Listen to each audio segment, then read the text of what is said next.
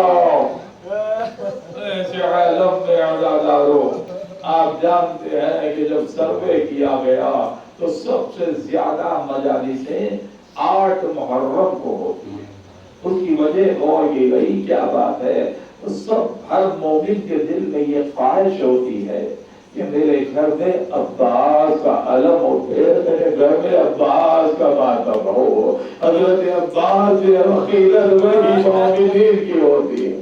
ہر مومن چاہتا ہے کہ میرے گھر میں عباس کا ذکر ہو۔ سب سے زیادہ مجالس یہ ہوتی ہے، اور سب سے زیادہ حضرت عباس کی شہادت کے بعد بیویوں نے سب سے زیادہ عباس کو یاد کیا۔ خیموں میں آگ لگائی گئی، روایت اٹھا کے دیکھیے، بیویوں نے عباس کو یاد کیا۔ سکینہ کو تماچے مارے گئے، سکینہ نے عباس کو یاد کیا۔ زینب کے سر سے چادر سیدھی گئی، عباس یاد آئے۔ ارے بیمار امام کو توق پہنایا گیا، عباس یاد آئے۔ ارے بیویوں کو بازاروں میں لے جایا، محمد رسول اللہ جس کا کلمہ پڑھ کے اپنے آپ کو مسلمان کہنے والے محمد رسول اللہ کی نوازیوں کو بازاروں میں لے جایا گیا، عباس یاد آئے۔ ارے قیامت اس وقت ہوئی، بھرا ہوا دربار، ایک رسن میں 12 گلے باندھے گئے، عباس یاد آئے۔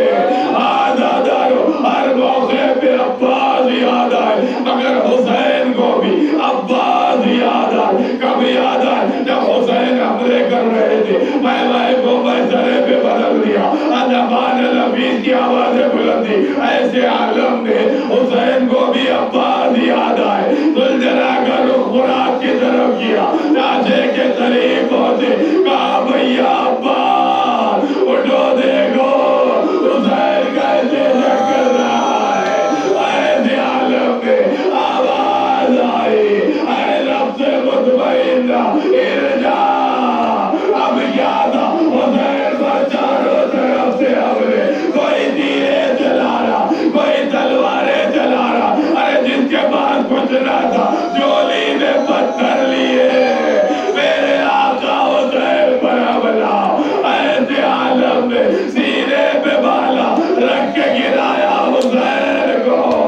امام زمانہ نے مسائل پڑھے، سلام اس مظلوم پر جو نہ گھوڑے کی زین پر تھا، نہ زمین پر، تیروں کے مسلح پر حسین کے مسلح۔